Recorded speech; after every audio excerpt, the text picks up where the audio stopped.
Hello everyone, welcome to Progress Junior Golf with live sport now on the England Golf Young Ambassadors. My name's Steve Jackson and this is Ian Waterhouse. Steve, how you doing, Steve? Look, before we move forward, look at the background we've got. Where is it?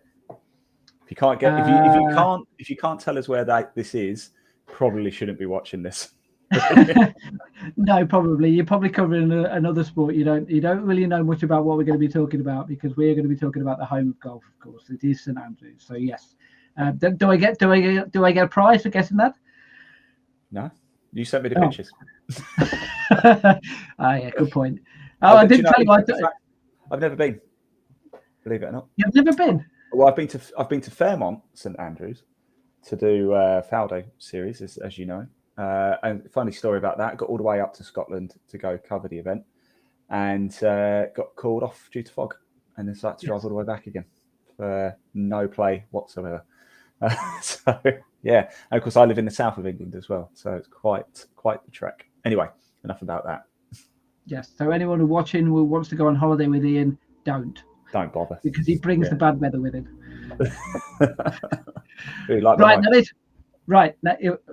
Yes, exactly. Yes. Right. Now, this podcast is all about junior golf. It's about the next generation of golfers. It's about trying to get more boys and girls playing the game of golf. Show number 54. And we are going on holiday, Ian. So I said about going on holiday with you and bringing the bad weather with you, but we're going to go on holiday because we are going camping. Have you ever been camping, Ian? Never been to St Andrews, but you ever been camping? I've got to be honest, Steve, don't really get on with tents. I have been camping, and yes. it's good. As I said, I do a lot of motorsport, and a few times I have actually kicked in a tent at the racetrack. So it's not so bad. It's not too bad. However, if there is a Premier in down the road, I'm more likely to be found in there. Certainly if it's got a bar as well. Of course, yes. But this is a junior golf podcast, so we're not going to be talking about the bar. Orange juice, I meant. Orange juice, of course. Of course. That's what you meant. Yes. Right now, we're talking about camping, but we're talking about junior golf camps here, and as we mentioned, there at the home of golf. So we're going to be talking about St Andrews. You know, they organise not just one, not just two, but many different junior golf camps throughout the year. They've got one coming up over Easter. So joining us live on the program is St Andrews Golf Camp tourism specialist Anna Dutch.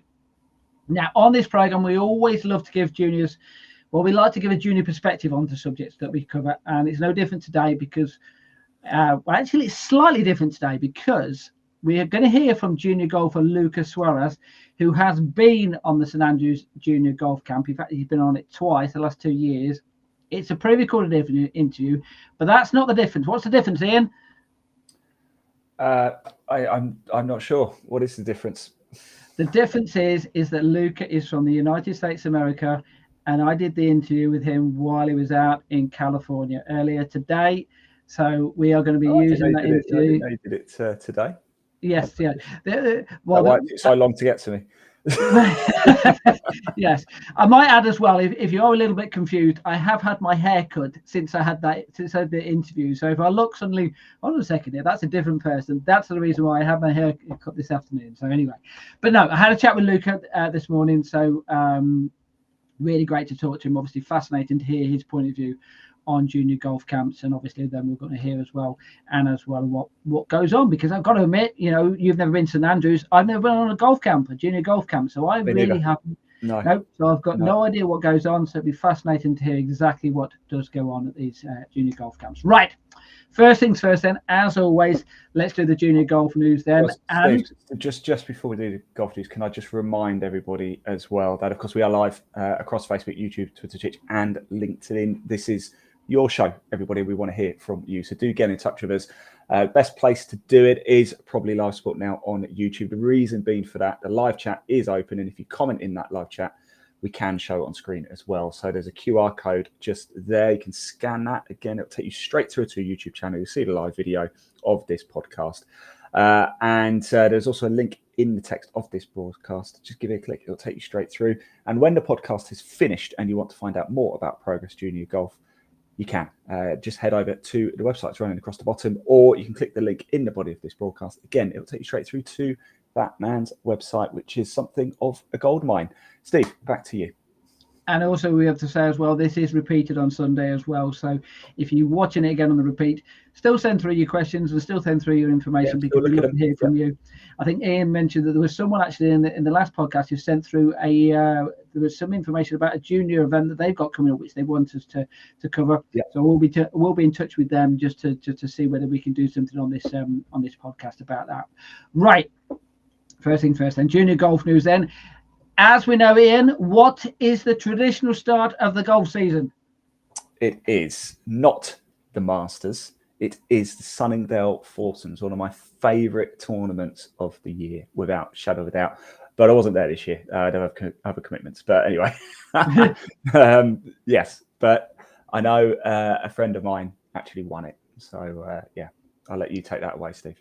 Okay, well, as we do know, you weren't there this year. You were there last year. Same with me. You obviously brought all the weather with you again last year, and it snowed. Yeah. No fog. It just snowed this time when you turned up. But the previous year you were there, you covered it all, and there was a junior winner 2 years ago. Who was that, Ian? Yeah, it was fantastic. It was Lottie Woad and Rachel Gawley. I had the pleasure of, obviously we were broadcasting it live for Sunningdale and, of course, our broadcast partners. And they were exceptional. They just did not put a foot wrong. Now, due to the way that the Sunningdale Foursomes work, they did have, I think it's about 10 or 11 shots over their opponents. However, you still got to take it home, haven't you? But Lottie and Rachel are seriously talented players. And I think they won it on like the 12th or 13th or something. It was absolutely sensational. So, that was brilliant. Of course, last year it got curtailed. This year, though, it went the whole length, although there was at one point, a good friend of mine, Andy Crook, was there. He was the official photographer. There was a nervy moment where a day or two might have gone, but I'm pleased to say we did get the full allocated play, didn't we? Actually, you've got to say hats off to them with the weather that we've had in recent weeks or so. To get that tournament to go from start to finish takes some doing. So congratulations there. Right, now the reason why it's on this podcast, the reason why it's on the news section, 2 years ago it was a junior winner. This year again as well. This time, Dylan Shaw Radford and Harley Smith won the competition. They beat Daryl Gwillian and Will Shooksmith in the final. You mentioned that Lottie and Rachel won by quite a distance a couple of years ago. Very similar as well this year. 5-4 they won in the final. And they beat John Wilding and Ellie Gower in the semi-finals as well to get through that. 5 qualifying rounds, of course, to get through to that stage. So really well done to those two, and a real cheesy photo as well to go with it as well. But you have to do that photo. That's like the official winning photo now, isn't it? Because that's what because the year before, was it the year before Lottie and Rachel? Was it Will Percival won it? I'm trying to think. And you have to do that. You just have to do that picture now. That's tradition. Yes. And as we see with the backdrop there, that's a tradition at St Andrews, isn't it? You have to stand on that bridge. So there are certain traditions in golf that we do like, aren't there? Yeah. Right. Staying with golf then. So actually talking about Scotland, competition in Scotland, the race to Dunbar on the Stephen Gallagher Foundation. It was won by Kieran Gribble. Fantastic score. 65 he shot, 6 under par. Beat James Wood by 4 shots.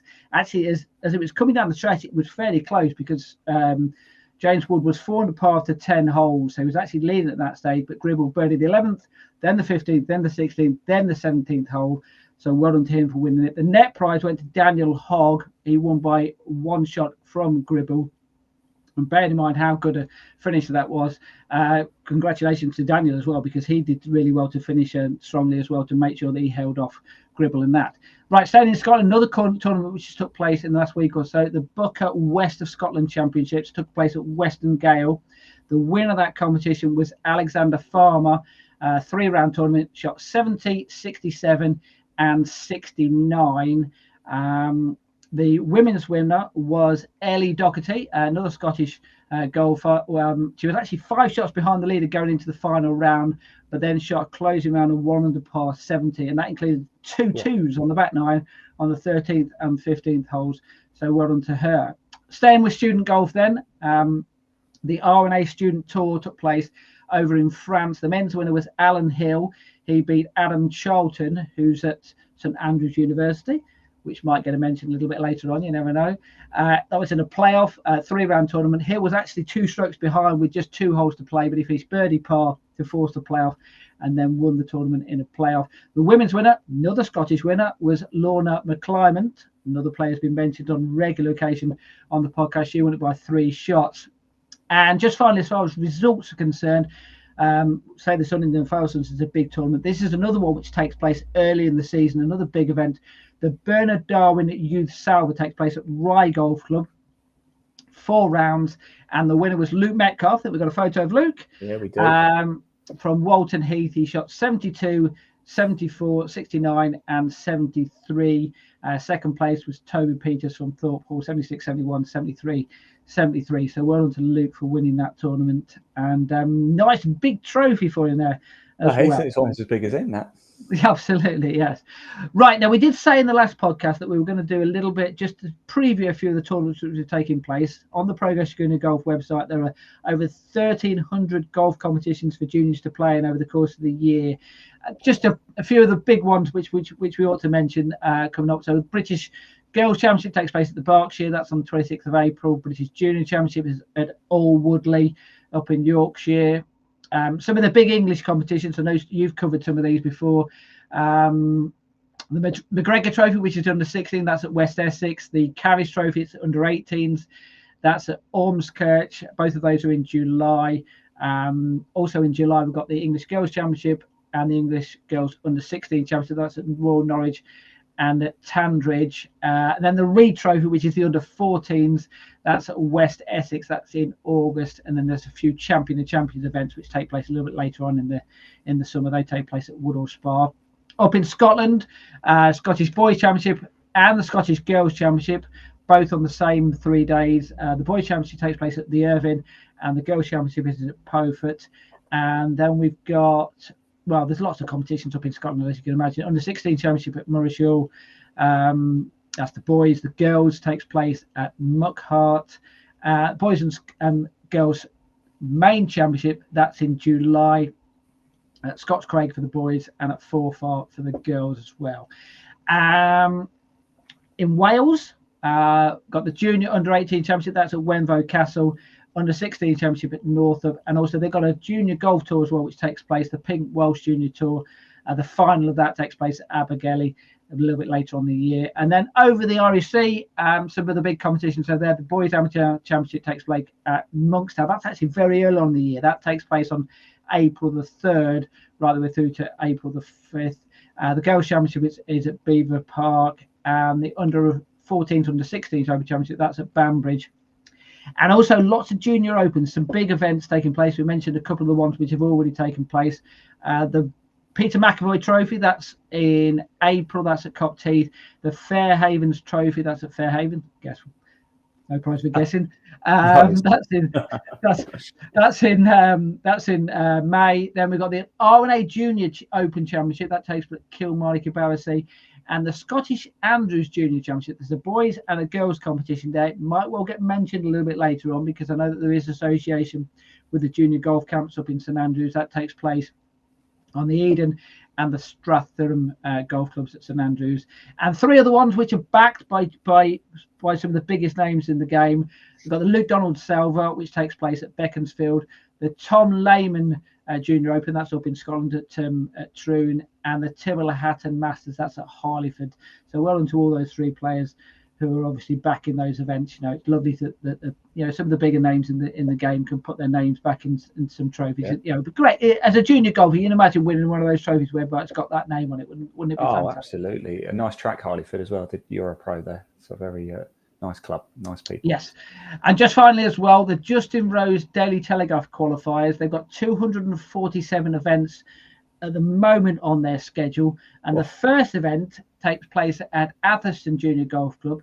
It's the Atherstone Junior Open. And that one's backed by Paul Broadhurst. So another one, back in a big competition. Yeah. That's the first one. That takes place on Monday, March the 25th. The last event is the Shires Junior Golf Tour event at Luffenham Heath. That's on September the 29th. And what's the connection with those 2 events, Ian?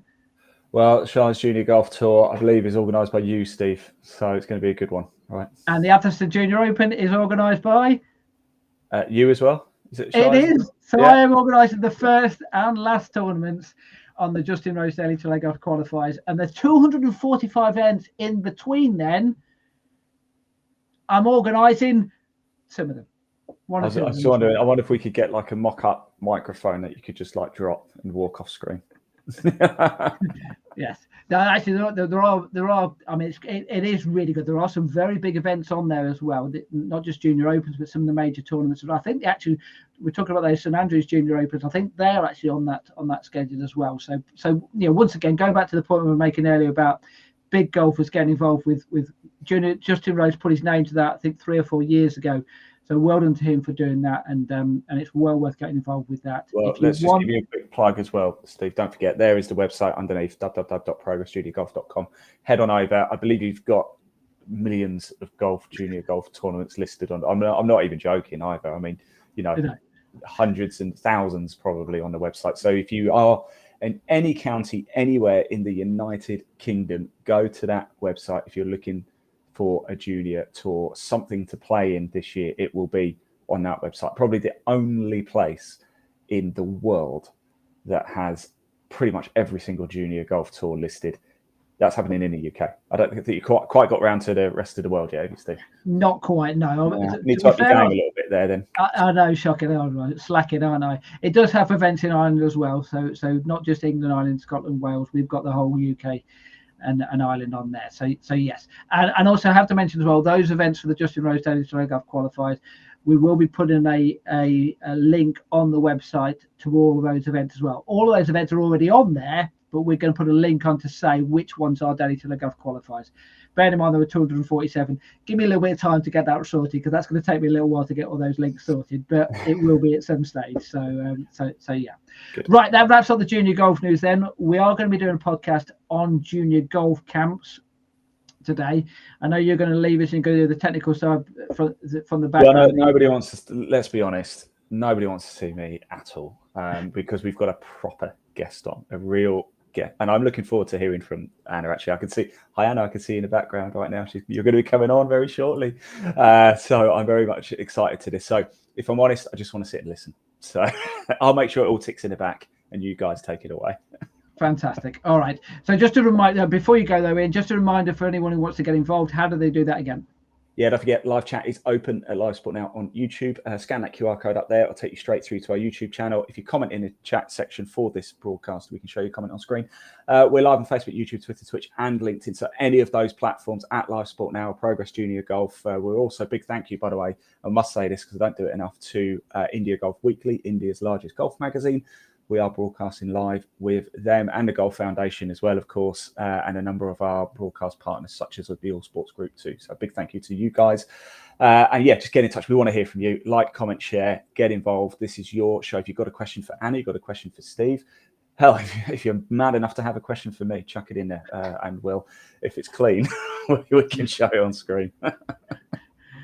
Right, let's start talking about junior golf camps then. Let's get our guest on. It's Anna Dutch, who is the St Andrews Golf Camp Tourism Specialist. Let's get Anna on, and then we shall start talking about golf camps.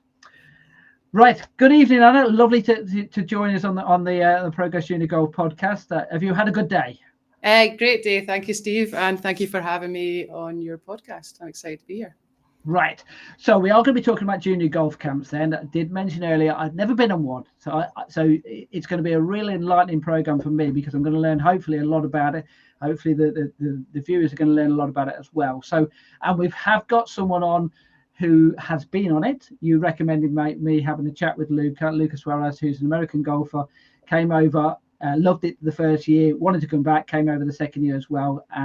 So we are going to hear from him as we're going along this program. But just to start off with him, just briefly as much as you can, tell me what a junior golf camp is then, and then we'll go into a few more details as we go along. So I think it just, the name's on the tin, really. It's St Andrews Golf Camp for juniors.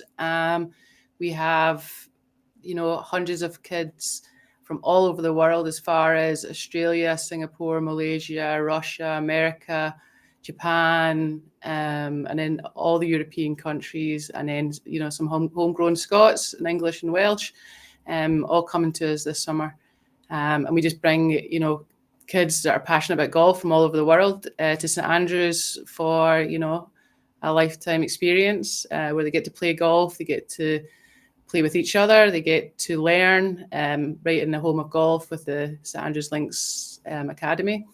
And it's a full residential package, so 7 or 10 nights, and then everything's taken care of. They just come and golf and hang out and have a great time.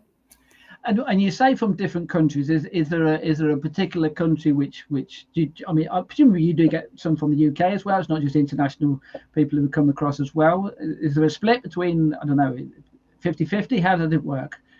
I would say we probably have about 90% internationals and about 10% from the UK. And then within that 90% of internationals, it's very evenly split. Maybe America being our biggest single nationality, but we have, quite a lot of Italians, French, Swedish. So every camp is very mixed. So you don't find that you get one group of all Germans or all French. So it's very mixed. Everyone speaks English. Everyone's sort of a very lovely cultural exchange. And just allows kids from all kind of backgrounds, all walks of life to come together for a common purpose, which is literally just to have fun and play golf and be in St Andrews. Right, let's hear from someone who has done that then. Let's hear about from Luca Suarez then, an American golfer, lives out in California. I spoke to him earlier today. This is how he actually booked to get onto the St Andrews Junior Golf Camp. This is what he had to say. Out about it through a friend of mine who lives in Germany, who used to be a very close friend here in California. They kind of explained it to myself and to my parents as this incredible golf camp at the home of golf, where you'll go and you'll stay in a boarding school for a week and you get top tier training at the golf center at St Andrews, and you also get to play some of the most incredible courses in the world. And to me at the time, that just sounded absolutely phenomenal. It's something that really piqued my interest. And since I already have family in Scotland and we usually go and visit them often in the summer, it just made a lot of sense to kind of maybe try to add that to the bucket list or kind of really try to get out there for the camp. So it was kind of just really a win-win in terms of logistics and experience and kind of everything that could have been offered in terms of the camp. It was just absolutely brilliant. And looking at it from an American's point of view, you said the home of golf there. Mm-hmm. Presumably that's something whereby your friends had never even had the opportunity, let alone to play it, but even to go there. Yeah. I think just the offer already was incredible. I think what they do a great job of is broadcasting to an international audience. I'd say they get a lot of different kids from different countries all around Europe. I'd say less so from the US or from Asia.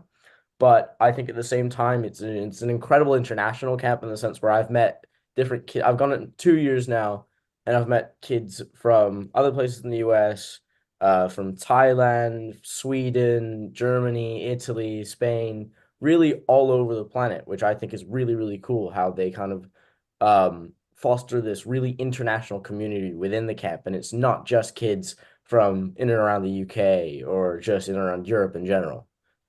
You go into the home of golf, the expectations are high in the fact that you're going to play Mm-hmm. or to see St Andrews. Did it live up to the expectations?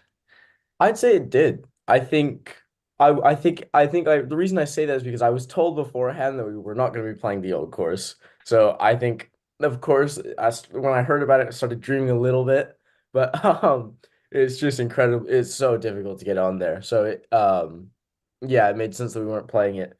But I'd almost go as far as saying we played courses that were comparable to the old course almost in just kind of style and feel and really kind of just beauty as well. And I think that really, really, really kind of set the bar for me in terms of what a golf camp could function and run like. And I also think the training of it was really, really, really insightful and really informative. And it was something that I wasn't necessarily expecting to be at such a high level when I went. I think the amount I learned and gained in terms of like knowledge about my swing, how to hit different shots, and really kind of just practice effectively, while also getting the chance to play courses like Dunbarney and Kings Barnes and Carnoustie was just like out of this world. So that's Luca explaining how he first got onto the junior golf camp. Then let's start off first of all then with the obvious one, if you like. It's the home of golf, and how much of a selling point is that? The fact that you're bringing people to go, you know, like Luca mentioned there, perhaps not play the old course, but see the old course and see the golf courses around there, because it's a stunning place to go if you haven't been there. Well, yeah, the old course. So we live our accommodation is right in the centre of town, which is a very historic town, old walls, cathedrals, castles. So we're right there. It's within 10 minutes walk to the old course. On a Sunday, it's open to the public. You can go walk around. You can be on the grass. You can be on the bridge. You can take pictures. So you're right there seeing it. We also have a night at St Andrews Golf Club, private members clubhouse. So we have a dinner there, and we all dress up. You know, we have views right over the old course. So we're very much a part of it. But the St Andrews Links as a whole is a massive expanse of land, and all the golf courses run parallel to each other. So between the old course is almost sandwiched by the new course and the Eden course, and then Jubilee, the Strathtyrum. So we're all in one, you know, patch of land. So even though we're not on the old course, the training centre is right next to the old course. So the Eden course, you're running parallel to that. The new course is running parallel. So you're right there. Even though you're not on that ground, you're really on that ground. You're still in very historic surroundings. And so, yeah. And when you're looking to sell the package and explain to people what they get, in some respects, that's part of it. You don't have to sell, is it? It almost does. It sells itself, doesn't it? Absolutely. And St Andrews is a selling point within itself. But the area, you know, we call this like golf country. The area of Fife, this East Nuke area, you know, hosts some amazing golf courses. You know, as Lucas said, Kings Barnes is 6 miles away. You know, Dunbarney is a brand new course. You know, it's phenomenal. We play the Castle course, which is, you know, just outside the Fairmont. We play a lot of, you know, championship courses. You know, we go as far up as Carnoustie, up to Royal Aberdeen. Sometimes we played Trump International. So we're surrounded by golf in this area. We don't just stick to St Andrews because there's so much golf and so much history, and there's so many other, you know, championship courses that you see on TV. So like, we're spoiled up here. So it'd be actually a shame to keep you just in St Andrews, to be honest. Now, I say it's easy to sell this, but obviously you do have to. You have to go out there and you have to say, right, come to us. So how do you go about doing that? How do you go about getting people to come onto your golf camp?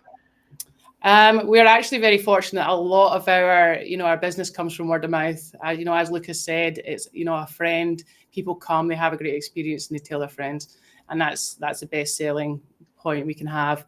Other than that, you might see me at golf events or kind of around the world. I do a lot with US kids golf. I'm going to the Malta Junior Open next weekend. And we have a great website, so check us out at standrewsgolfcamp.com. Check out our Instagram. You can see what we do. And we're here, and you know, you just have to Google St Andrews Golf Camp, and you know, we pop up. We live here. You know, we're local to the town. You know, the people down at the links are our friends. You know, the golf club managers are our friends. So it's a real small town. It's a real lovely community feel. So, you know, and we just want to share that. And what kind of reaction do you get when you're explaining what you've got on offer here? Do you get almost a wow, I didn't even know I could do that type of reaction? Yeah, absolutely. It's kind of, and what's great about it is I don't need to sell it. I just need to tell people about it, and then they're interested and they just want to come. And you do see the excitement that actually they can come without their parents. This is a very achievable reality for these junior golfers. You know, we pick them up at the airport. They just need to get on the plane. We pick them up from the airport, and they're fully looked after for those 10 days. And then we take them back to the airport, and then they're away again. So, you know, we open the door to an experience of a lifetime that they might not be able to have even as an adult or with a family, but they can come as an individual. I mean, how long do the camps generally last for then? So we have a very junior camp. That's new this year. So that'll be for ages 9 to 12, and that'll be a 7-night program. And then all our other programs, which is our development camp, our elite camp, and our tournament camps, and they all run 10 nights. Okay, let's hear from Luca again then, because obviously we are going to go into details of what goes on the camps, what they learn, and things like that. Let's just hear from him and find out. Simple question was did his game improve whilst he was on the junior golf camp? When I first went, I was playing off a 2.3, and since then so that was the summer of 2022. When I went back, I was playing off a plus 1.4, and I think a lot of that growth I can attribute to St. Andrews and them just teaching me how to practice and develop as a golfer. What helped you get your handicap down? So the first thing that we did is we went out to the performance center at St. Andrews, and we kind of got introduced to all the coaches that we'd be working with throughout the week. And we went through different stations with each coach. So it was maybe long game, iron and wedge play, and then short game. And they kind of began to take notes on each of us around where they believed we could improve the most or gain the most shots. And from there, they wrote us practice programs on things that we could work on our own or with a coach to really make sure that we were getting effective practice in areas that we really needed it. And I think that was what really, really helped me with my game. I identified that I was gaining a lot of strokes on and around the greens, but off the tee, I was losing about 2 to 3 strokes around because my driver was just being sprayed left and right. So for a week, I really, really worked on finding kind of just a swing I could groove off the tee and consistently find the fairway with. And that helped my game tremendously. And then also with that, it came with on-course coaching as well. So just how to be smart and how to save shots in and around the golf course and not necessarily try to play a hero shot every time if you're stuck in fescue or in the trees or something like that. And I think those were two of the most effective pieces of information that I've ever received in my golfing career up to this point. And I think I would not necessarily be the same golfer without St. Andrews and without that kind of instruction. So high praise indeed there from Luca there. And when you do have a player like Luca who turns up and he's playing off, a very low handicap when he arrives there, in some respects there's a bit of pressure, isn't there? Because how do you improve someone who's already very good? And obviously he has. So you must need to have some very good coaching and a good coaching setup there. And obviously from what Luca said, that is the case, isn't it? Yeah, absolutely. So we use the St. Andrews Links Academy, which is the main academy for St. Andrews Trust. And they have, at St. Andrews, it's home of golf. They have the best, they are the best coaches. A lot of them are national team coaches. They've taught at the highest level.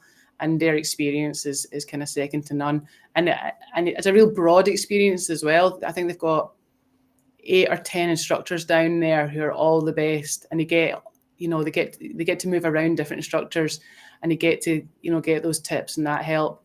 And then the facilities are, it's great.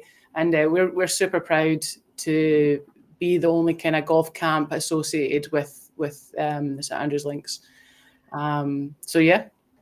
And obviously Luca, as we mentioned there, Luca's a very good player, but it's not just targeted at very good players as well. You look at different handicaps and presumably the package that they would get will be slightly different, would it?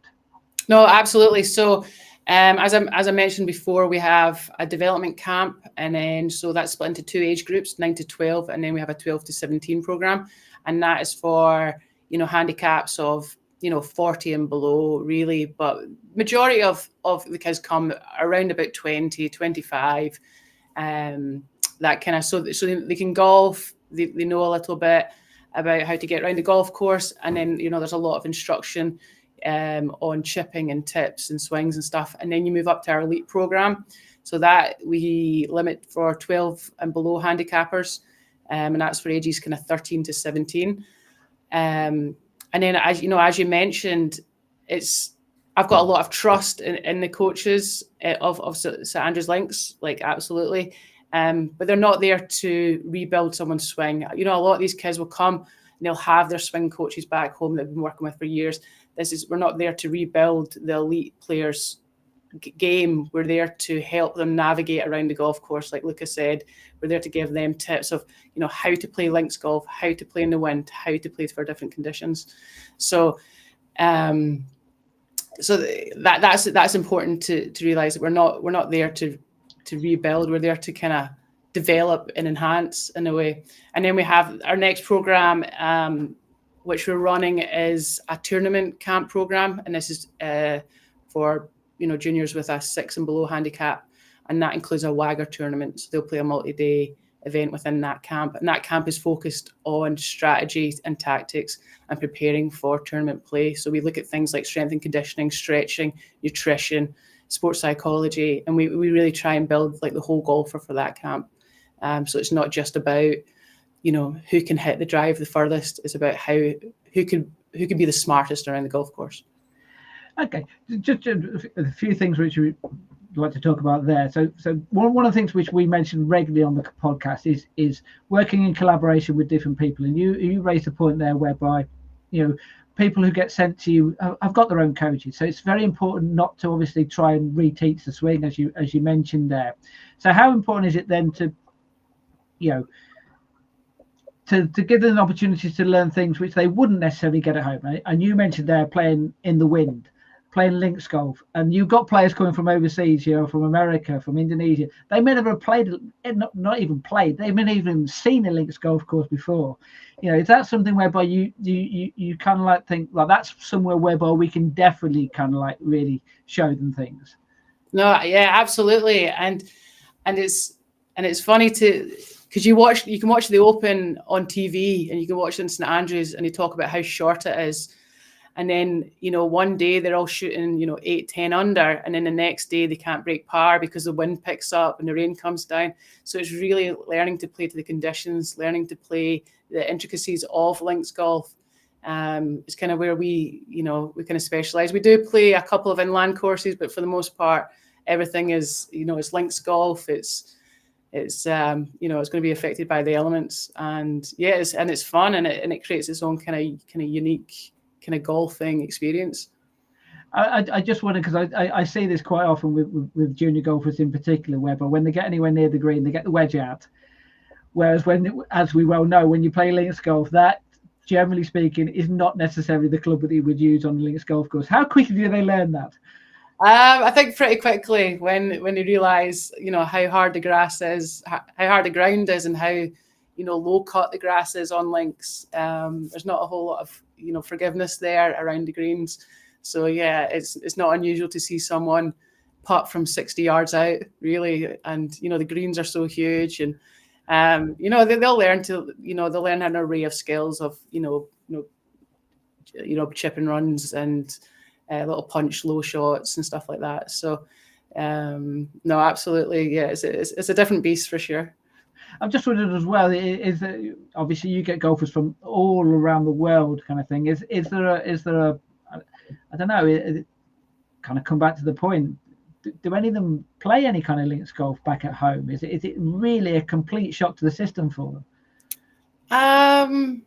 You know, so, you know, some, you know, come from, we had you know, a girl come from, was it Washington State. So, San Francisco. She was from San Francisco. So obviously that's windy, quite similar. So there is like some that, you know, Malta I think is quite windy. So there are some who have that experience, but I think, you know, the landscape of Scotland is what makes it unique. You know, the pot bunkers, and how you have to kind of navigate around the golf courses to be successful, especially in the tournament camps. Like, I think that's where, you know, as Luca said, you get a real test, is because, you know, you can shoot, you know, under par all day long, you know, in your home golf club, and then you come to Scotland and it's a different game. So it's definitely an experience. I just thought you mentioned pot bunkers there. What kind of faces do you see when they see that for the first time? Yeah, no, it's they're not used to the they'll pull out a hybrid or a 7-iron, and you're like, no. Like, you're not getting out a fairway bunker with any of those clubs in St Andrews. Absolutely not. Now you also mentioned the facilities as well, and they need to be quality, don't they? Because you've got the great golf courses, you've got the history, you've got that package, you've got great coaches there, but you also need the proper facilities as well to coaches as well. So just explain what you have there, which that people want to get back in their home country. What's really nice about the Links Academy is they have the kind of undercover bays, and then they have this individual swing studios.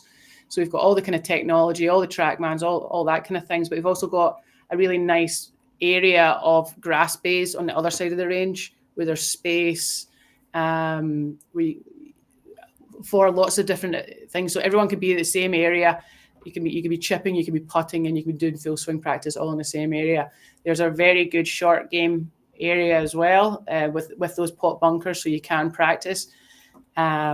And that's all right there. But what's kind of unique to St Andrews Links as a whole is it's got such an amazing progression.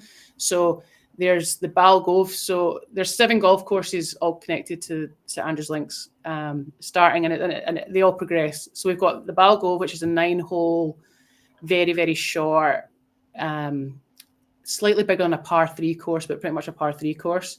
And then from there, you can go to the Strathtyrum, which is it's shorter, full 18-hole course with fewer bunkers, a lot more forgiving. And then we go to the Eden, shorter course, more features, more target golf. You have to make the greens, a lot more runoffs.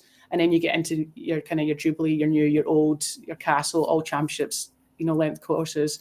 So there's a real good progression. So once you get out of the academy, you're really learning and going through the kind of the steps of working your way up and progressing through the courses, not just on the course. And is that done through age, handicap? How do you base who starts on which particular course? Generally just ability. It's not really age appropriate in a way. Like if 12-year-olds can hit great scores as and 17-year-olds can't sometimes. So it's down to really ability and different courses. Like look at obviously the tournament course camps and elite camps. They play some more championship courses like Dumbarton, like Kingsbarns, Castle, which is slightly tougher, whereas the development will be a lot more using kind of things like the Strathtyrum, the Eden, and slightly kind of maybe shorter, not so what's the word? Challenging. They come off. And also, when you mentioned the Castle course, I've played the Castle course, and the word challenging is a good word to use to describe the greens on the Castle course, because it's quite easy to have a putt and then have another putt about 20 feet past the hole coming back from where you've just putted it from, because it's a little slopey, shall we say, isn't it? No, absolutely. And we don't want to punish people, basically. We want them to come off and have a good experience. So we do tailor, we choose the golf courses for the level of camp, really. So we try and, we want them to have a good experience. Right, let's talk about the actual day then, and we'll bring Luca in here then. So the question I raised with Luca was, what's a typical day then on a St Andrews Junior Golf Camp then? This is what he had to say. Wake up around 6:30 or 7 in the morning, have breakfast, and then hop on a coach and go straight to the performance center. Then we'd have morning practice from about 8 till around 11 or noon every day, and then from there we'd go off and we'd play 18 holes at a course. So for example, like we go, and also the practices would always be concentrated on something. So we get up in the morning, have breakfast, go to the performance center, and maybe work on our irons for a long time. And then from there we'd hop back on a coach and we'd drive in and around the east coast of Scotland to go play 18 holes. From there, we come back to the boarding school. We have dinner and go to bed. Obviously, you're a single figure handicapper golfer. So were they similar standard golfers that you were with, or was there some higher players? Yeah, so that was the nice thing about St. Andrews is that they have different level camps for different level players. So the camp that I was doing was the Elite Performance Camp, which is the highest level camp they offer. So I believe one of the prerequisites for that camp is that you have to be a single digit handicapper. So it was really cool to be able to play with a lot of other junior golfers that were in and around the same level as me and kind of have that healthy competition within ourselves, all of us pushing each other to get better. For me, at least, it's been really nice to kind of just push myself and try to be as good as I can against those that were in my own camp and in the environment around me, given that all of us are basically trying to beat each other the entire time we're on course, which is really nice. Was it something whereby, was it a bit of a shock to the system that you were learning so much? Bearing in mind Yeah. you were already at a good standard. Yeah, so when I went, I was playing football like proper like English football with your feet full time. That was my main sport, and golf was kind of just like something I do on the weekends with dad. Um, so I had never really had that full week of like intensive coaching and only playing golf. And I think that's what I can really attribute to it. I think the fact that I was playing so much exposed me to how incredible the game really is. Like I already had a lot of fun playing it, but taking it really seriously and being the only thing I did for a week really opened my eyes as to how far I could have taken the I could hope I can hopefully take the game. Um, and I think that just the practice schedule and really, really concentrating on where I could improve and trying to improve really helped drop my handicap and also inspire me in a sense to pursue golf more seriously back home. And just finally, then, obviously, we've spoken about golf and how you've learned. What did you learn away from the golf course when you were there? Because presumably, when you're spending a lot of time with a group of people you'd never met before, you must have picked up friendships and also learned things from them as well. So just explain what you gained from that part of it. I think also just like be yourself, but also at the same time really appreciate all the experiences that are offered to you. Because I think I've formed relationships. Like I'm still in touch with a lot of the guys that I met at the camp, and I think just kind of having the opportunity to travel and be able to spend time with people from all over the planet has been incredibly valuable. And yeah, I think one of the other main takeaways is just be true to yourself and really, really, really appreciate the opportunities presented towards you and try to really make the most of them. Because at least in this case, not many people get the opportunity to go to this camp. And I think it's just so special off the course as well and away from golf, given that you meet so many interesting people and you get to basically live in the town of St. Andrews for an entire week, which is just incredible. So that's Luca talking about his experience and talking about the day-to-day experience of being on the camp there. I ought to mention as well there that the actual last question there, where we asked him about what he learned away from the golf course there, I actually had to avoid embarrassing him. I had to actually cut a little bit out there because he did get quite emotional about how he really did love the experience there. You see, so I probably should have kept it in there because it was quite sweet and quite revealing how much he really did enjoy away from the golf course as much as on the golf course. And is that not just unique for Luca? Is that what you get with a lot of the people who are on the course?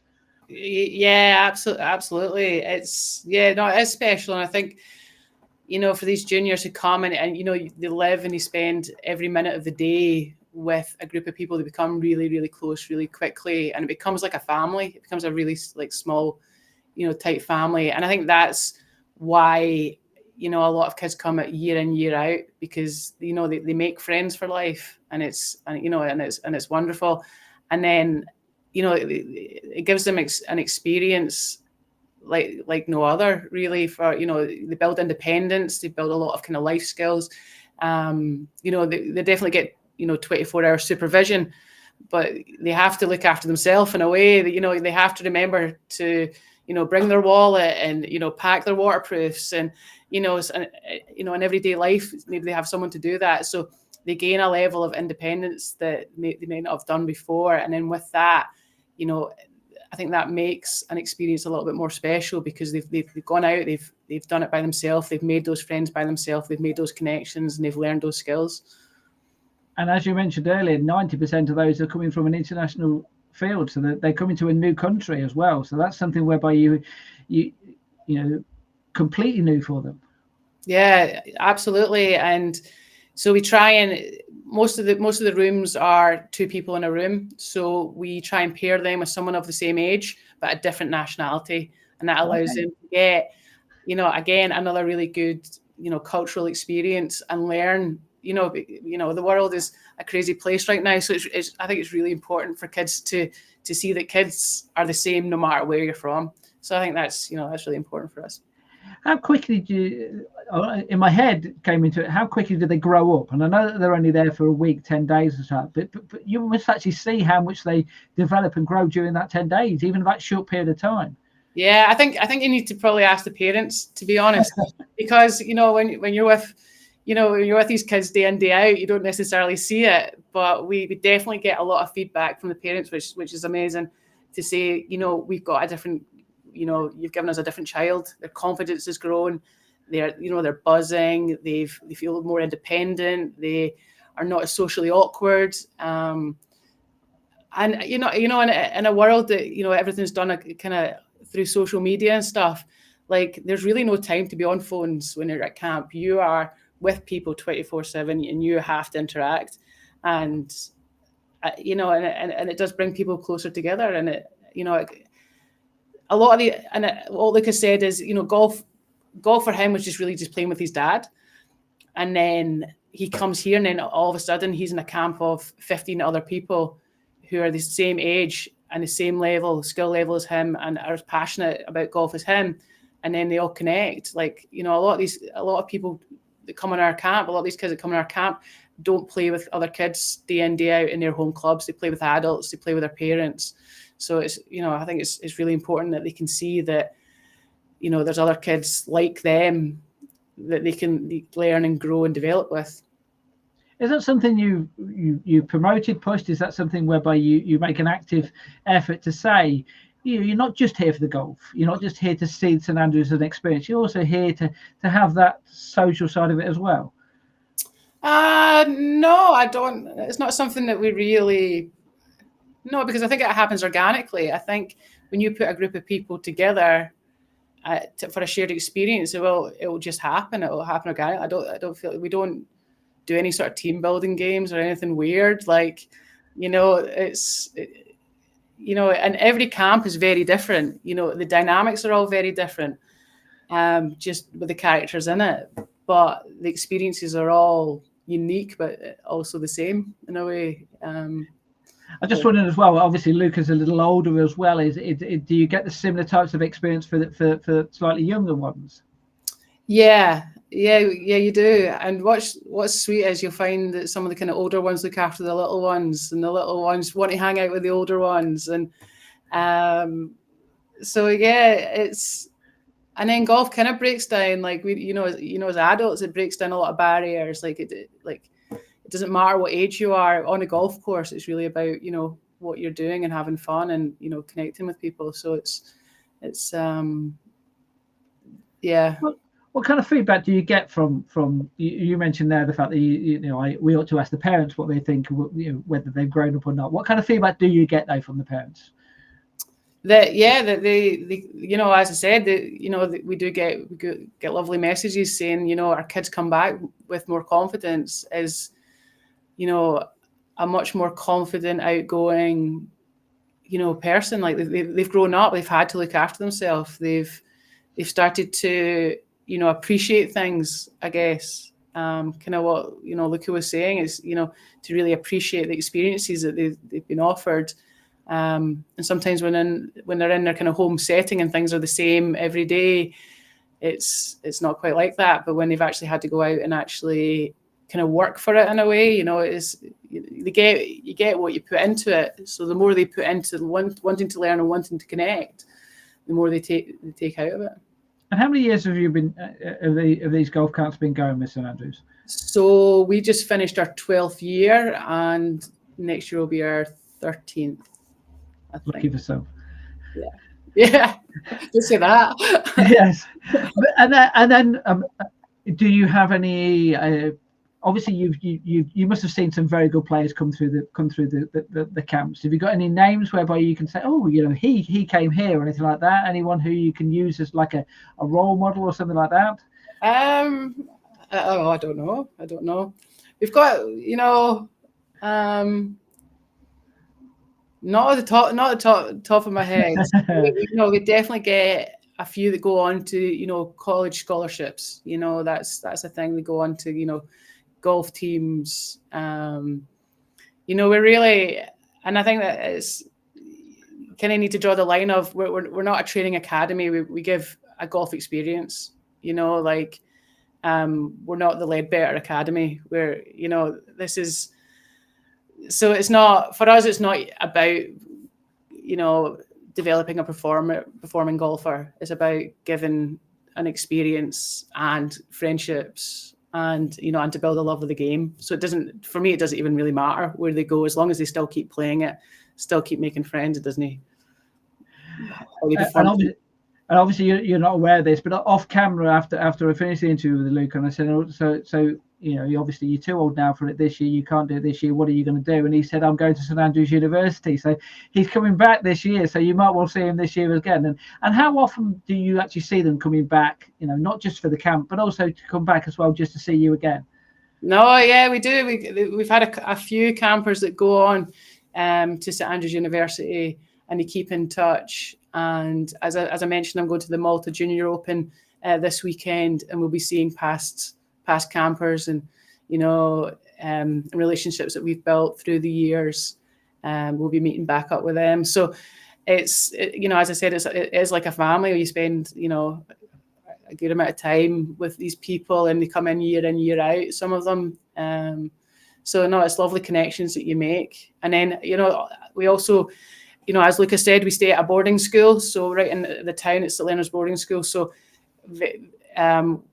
quite a few kids that have come to our camps has then gone on to be boarding students at the local school, which has an amazing golf program. So we see them all the time. We kind of keep in touch. We watch, the results in the kind of tournaments, and then they kind of get into that elite golfing program within the school's network.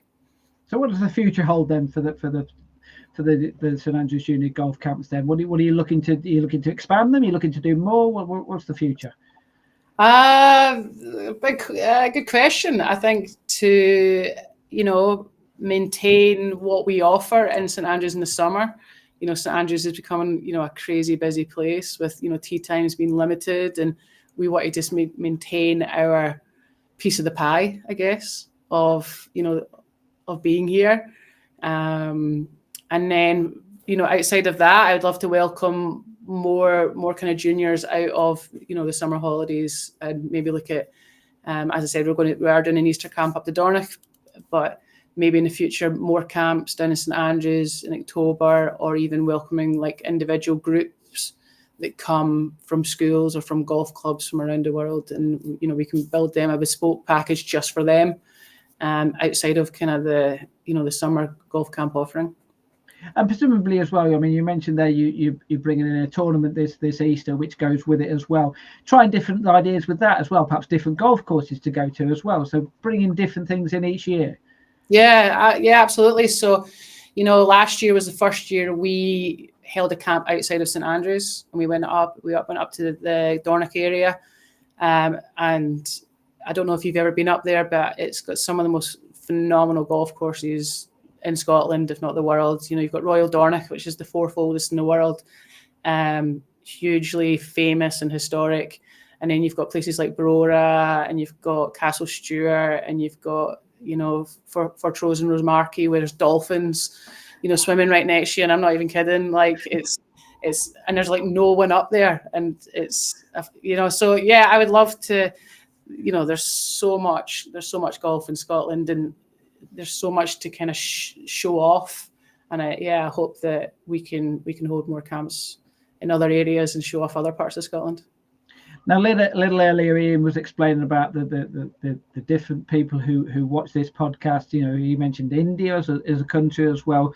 So international audience we have. You're obviously after an international audience as far as the people who you're looking to come along to your camps as well. This is your opportunity then. If there's someone watching this now, how do they get to become part of the St Andrews Junior Golf Camp now? You contact me. Give me a call. So check out our website. So that's standrewsgolfcamp.com.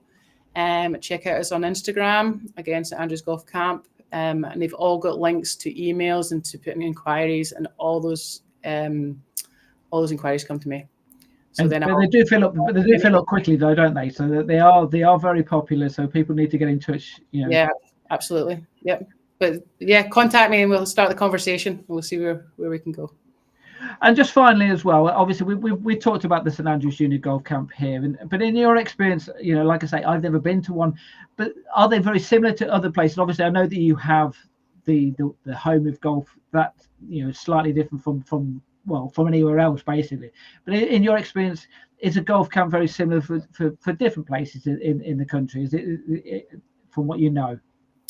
I don't know much more about other golf camps around the country, to be honest. I would presume we might be the biggest and the only ones specializing in kind of what we do, because this is all we do. We're not an academy who runs a golf camp. We are, you know, a specialist golf camp company. So we're not an academy. We're not a golf club. We're, you know, this is what we do. So we're fully focused on creating golf camp experiences. So yeah, outside of, I don't know, would be the answer. Well, and the answer there basically means to me is we need to do a podcast on that to find out whether there is a different experience with the club camp or whatever. But right, we've certainly covered it and hopefully a fair degree of depth there about the St Andrews Junior Golf Camp and what you do. So thanks so much for coming on. Obviously, thanks so much for Luca as well for being part of it as well. And I can say from Luca's point as well, thanks to you as well, because obviously, you know, that kind of you can see how much he enjoyed it, you know, and it's all, like I say, it's always good when you get junior perspectives on. I would hope that you can learn from what they say, and vice versa, they can learn from what what you're providing for them as well. You see, so I think it's important that we try to give different points of view with all the subjects that we cover. Right, just a little mention of what we got coming up. We're going to be doing a podcast on girls golf rocks and golf rookies. It's a scheme which, so certainly the golf rookies as well. That's a scheme which has been put together by England Golf, a new one for this year. That'll be the next podcast, and we're going to be doing ones on sponsorship. We're going to be doing ones on other things as well to do with junior golf, junior academies, possibly doing something on mental health as well, which we have covered before in junior golf. So lots of different subjects we're going to be covering over the weeks and months ahead. Thanks so much, Anna, though, for coming on. Thanks so much to Luca. Thanks, of course, as always, to Ian for looking after us in the background. And hopefully we shall see you soon. Thanks so much.